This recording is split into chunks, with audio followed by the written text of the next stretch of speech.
Mapinduzi chawapongeza Watanzania waliojitokeza kupiga kura na kuonyesha imani kubwa kwa CCM, huku ikilaani vitendo vya uvunjifu wa amani vilivyofanywa na baadhi ya watu. Na katika habari za michezo asubuhi ya leo, klabu ya Yanga yatangaza kuwa itautumia uwanja wa New Amani Complex kwenye mechi zake za nyumbani hatua ya makundi ya kombe la shirikisho, kombe la ligi ya mabingwa barani Afrika. Naam, hujambo na karibu sana popote pale ulipo. Ni asubuhi nyingine tunakutana hapa kwa ajili ya kuja kutazama habari mbalimbali kutoka hapa Channel 10. Hii ni asubuhi njema. Mimi naitwa Juma Mohamed, utakuwa hapa kuungana nami katika habari za kitaifa sawa na habari za michezo, lakini pia tutakuja kuangazia pia kunani katika magazeti mbalimbali ambayo yalichukua nafasi hivi asubuhi hii ya leo. Karibu. Kikao maalum cha kamati kuu ya halmashauri kuu ya CCM Taifa kilichoongozwa na mwenyekiti wa CCM na Rais wa Jamhuri ya Muungano wa Tanzania Mheshimiwa Dr. Samia Suluhu Hassan kilifanyika jana jijini Dodoma, kikiwa ndicho kikao cha kwanza kufanyika tangu kumalizika kwa uchaguzi mkuu hapa nchini. Pamoja na mambo mengine, kikao hicho maalum kilitafakari hali ya kisiasa nchini kabla, wakati na baada ya uchaguzi mkuu uliofanyika tarehe 29 mwezi Oktoba 2025 na kuazimia kama ifuatavyo. Mosi, kamati kuu ya halmashauri kuu ya CCM ya Taifa imewapongeza kwa dhati wananchi wote wa Tanzania kwa kujitokeza kwa wingi kwenda kupiga kura na kuonyesha imani kubwa kwa Chama cha Mapinduzi. Pili, kamati kuu ya halmashauri kuu ya CCM ya Taifa inalaani vitendo vya kihuni na uvunjifu wa amani vilivyofanywa na baadhi ya watu vilivyosababisha vifo, uharibifu wa mali za umma na mali za wananchi. Tatu, Chama cha Mapinduzi kinaazimia kujitathmini na kujipanga vyema kubeba dhima ya kuliongoza taifa. Nne, Chama cha Mapinduzi kinaitaka serikali kuchukua hatua mwafaka za kuhakikisha nchi inabaki katika hali ya amani na utulivu. Naam, ndivyo ambavyo ilivyokuwa huko jijini Dodoma jana mara baada ya kikao cha kwanza ambacho kilifanyika huko jijini Dodoma. Kwingineko, umoja wa wazee katika jiji la Tanga umempongeza Rais wa Jamhuri ya Muungano wa Tanzania kwa ushindi wa kishindo aliopata katika uchaguzi mkuu wa mwaka huu. Taarifa zaidi na Raya Kipingu kutoka jijini Tanga.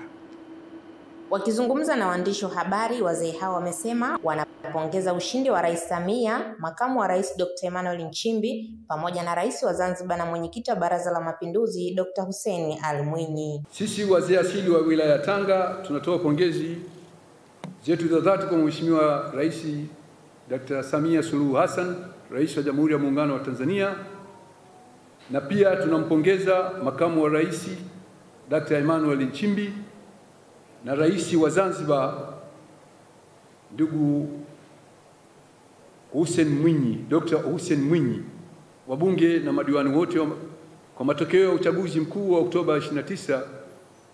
Tunawapa hongera.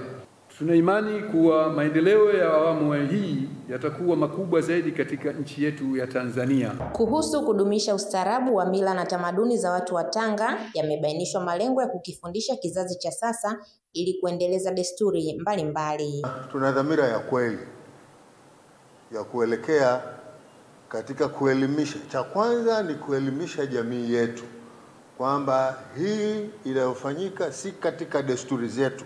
Kama kuna kitu kinafanyika nje ya desturi zetu, kwanza tukifundishe kwa watoto wetu.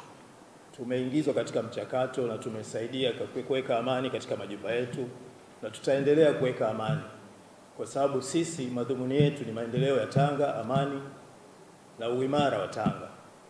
Tanga Asilia ni taasisi yenye jumla ya watu 67 ambayo ilianzishwa mwaka 2000 na kupata usajili mwaka 2023, ikijumuisha wananchi ambao ni wazao wa mkoa wa Tanga, ikiwa na kauli mbiu isemayo imara, amani na maendeleo. Kutoka Tanga, Raya Kipingu, Channel 10. Asante Raya Kipingu kutoka jijini Tanga. Kwingineko, Tume ya Haki za Binadamu na Utawala Bora imeamua kufanya uchunguzi wa kina juu ya matukio ya vurugu yaliyojitokeza katika kipindi cha uchaguzi. Taarifa zaidi na Esther Mtebe yanafafanua zaidi.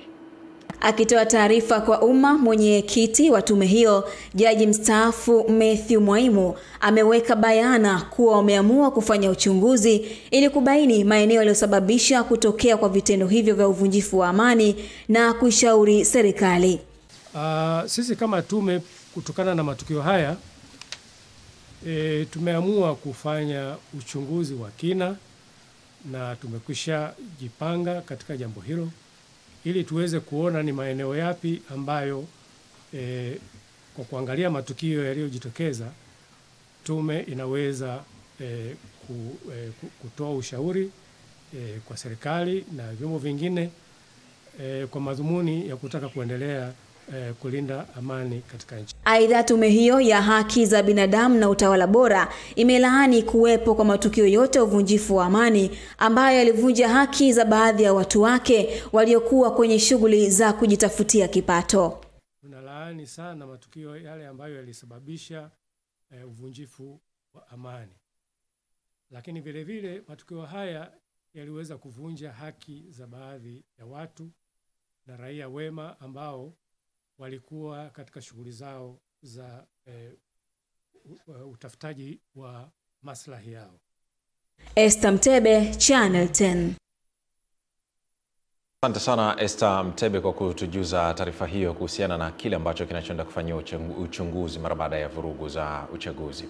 Mamlaka ya udhibiti wa usafiri ardhini LATRA imetangaza nafasi 150 za mabasi ya daladala yenye uwezo wa kubeba abiria 26 na kuendelea kupeleka maombi ya kutoa huduma katika kipindi hiki ambacho usafiri wa mabasi yaendayo haraka maarufu kama mwendokasi BRT1 yamekumbwa na changamoto ya uharibifu wa miundombinu. Mkurugenzi mkuu wa LATRA CPA Habibu Soluo amesema vibali hivyo vya kutoa huduma vitadumu kwa muda wa miezi mitatu, na hapa anaeleza mfumo utakaotumika kutuma maombi na njia zitakazohusika kwenye maombi hayo. Tupate nafasi ya kumtazama na kumsikiliza.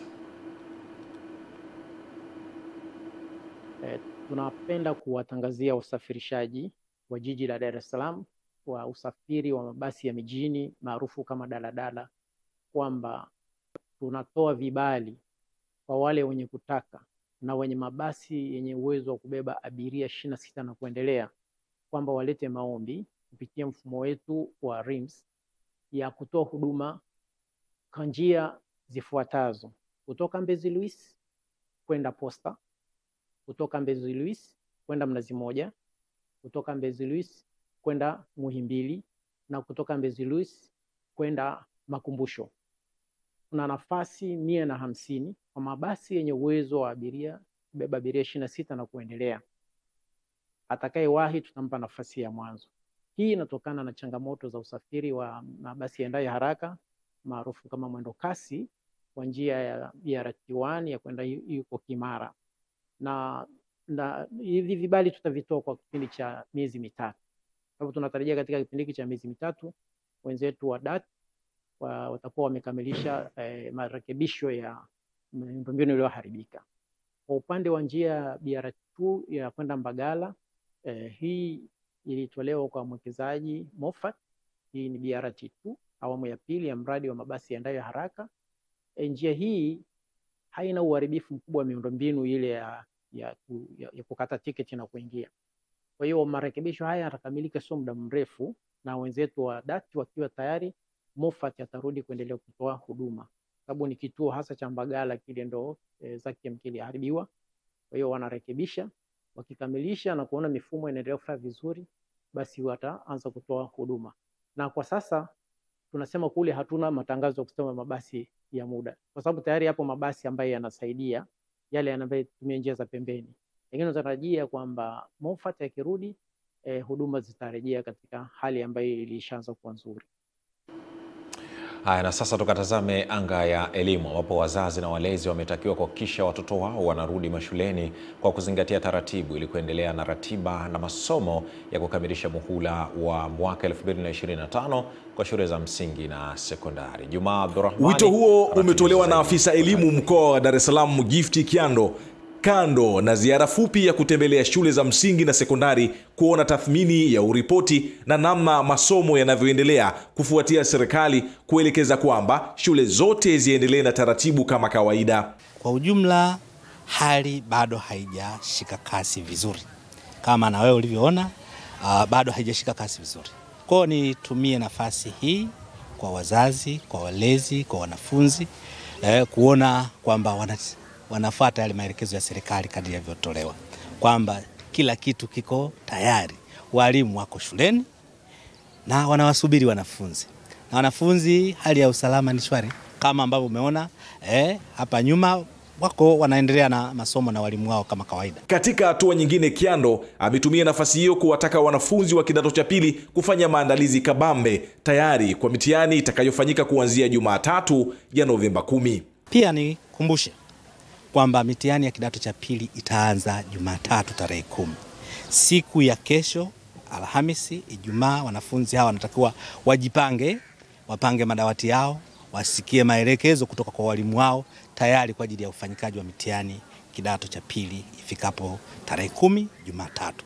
Kwa hiyo nitoe rai kwa wazazi wenzangu wenye watoto wa kidato cha pili, wenye walezi, wenye wanafunzi wa kidato cha pili na wanafunzi wenyewe wa kidato cha pili.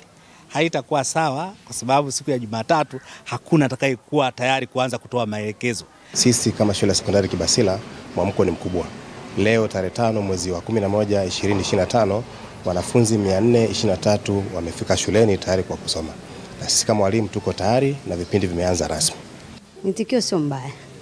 Wanafunzi wameitika kama hivi, wamefika, tumeendelea na masomo. Wapo kidato cha kwanza, kidato cha pili, cha tatu na hao unaowaona ni kidato cha 4. Kwa hiyo wamefika kwa wingi wao. Mimi ni Juma Abdurrahmani na hii ni Channel 10.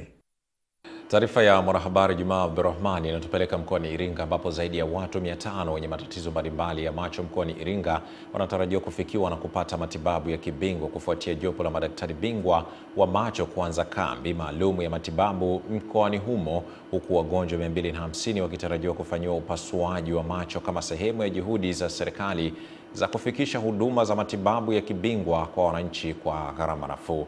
Kambi hiyo ya madaktari bingwa ni ya siku 3 na itakuwa katika hospitali ya rufaa ya mkoa wa Iringa. Clement Sanga anatujuza zaidi.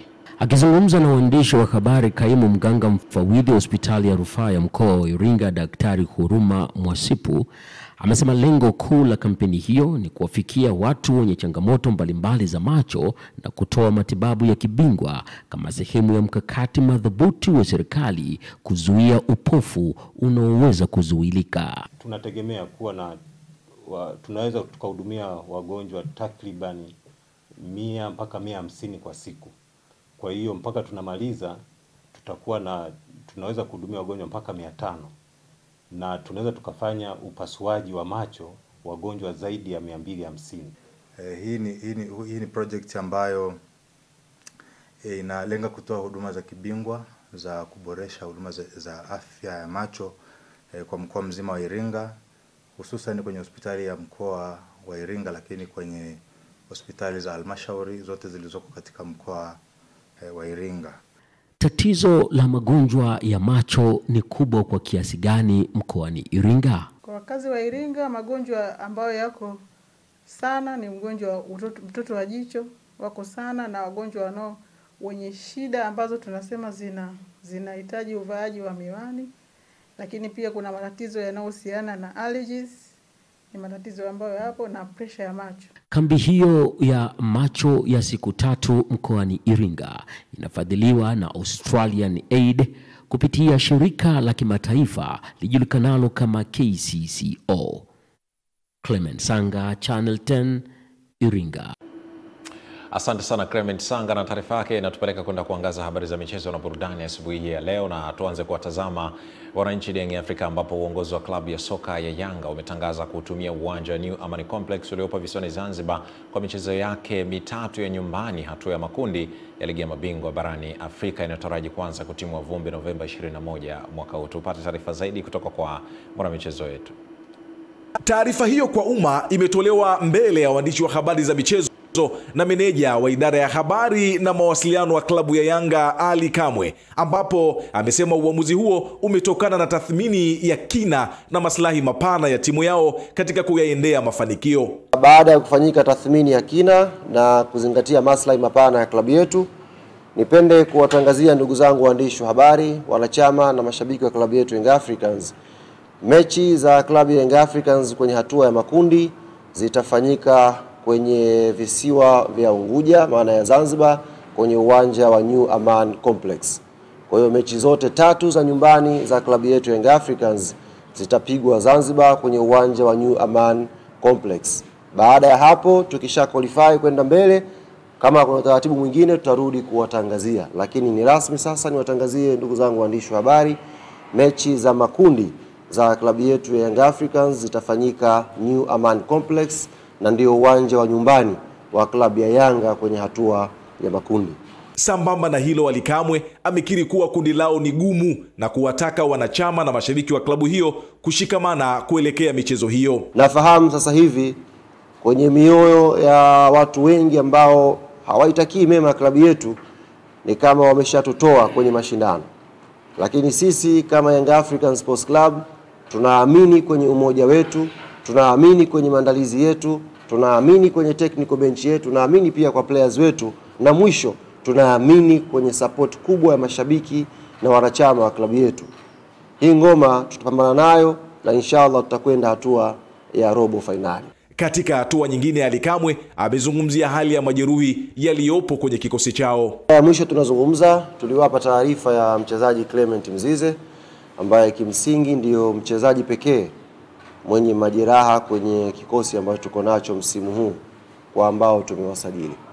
Na baada ya kufanyika vipimo na ushauri wa jopo la madaktari wa klabu yetu Young Africans wakishirikiana na technical bench ya klabu yetu na mchezaji mwenyewe Clement Mzize, tulifikia kukubaliana mchezaji huyu akafanyiwe operation kwa sababu alikuwa na pona kidogo na anarudi uwanjani na pata majeraha tena. Kwa baada ya kufanyika vipimo vya kina, tulikubaliana mchezaji Clement Mzize akafanyiwe operation ya sehemu ya goti, na hivi ninavyozungumza na nyie operation hii tayari imefanyika na mchezaji Clement Mzize alhamdulillah anaendelea vizuri baada ya operation hiyo. Tutamkosa Mzize kwenye pitch kwa muda wa wiki 8 mpaka 10 kama ambavyo jopo la madaktari limeelekeza. Mimi ni Juma Abdurrahmani na hii ni Channel 10. Asante mwanamichezo Juma Abdurrahmani. Ndivyo ambavyo anatuhitimishia habari asubuhi hii kutoka hapa Asubuhi Njema. Mimi ni Juma Mohamed. Tupate mapumziko mafupi, tukirejea hapa tutakuja kutazama kunani katika magazeti mbalimbali ambayo yamechomoza asubuhi ya leo.